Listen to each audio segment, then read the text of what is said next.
Passons maintenant aux exercices où vous pouvez utiliser une table. On en aura bien besoin. Donc, tantôt, je vous ai parlé d'un exercice à faire dans le vide avec un angle de 90 degrés. Vous pouvez le faire aussi en mettant vos avant-bras ici sur la table. Tout ce que vous avez à faire, tournez comme ceci.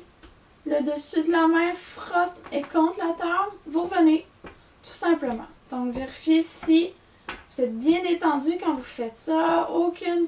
Rien de raide dans les doigts. C'est vraiment juste dans le but de tourner. Un autre exercice pour vérifier la détente de vos bras.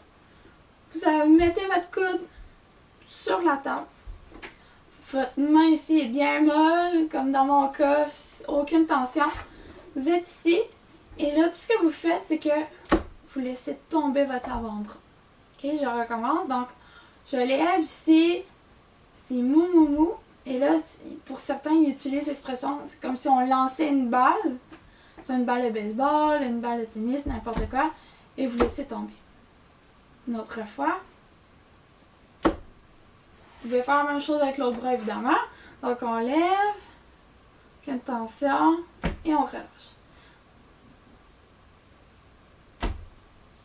Cet exercice-là, vous pouvez le faire aussi avec les autres membres, soit avec le poignet. Donc, je laisse mon avant-bras complètement sur la table.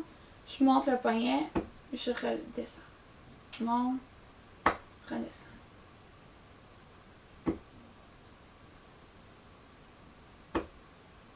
Et si on veut aller encore plus petit, on y va avec les doigts cette fois-ci. Donc, je dépose ma main sur la table ainsi que tout l'avant-bras.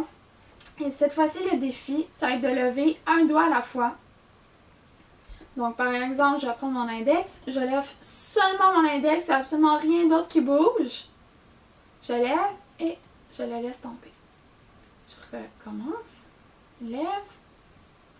Là, ce serait bien de faire ça avec tous les autres doigts.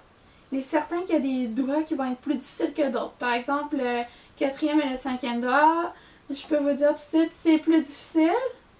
Mais déjà, d'être capable de bouger seulement le 4e ou le 5e doigt et de redescendre complètement détendu, c'est déjà très bien.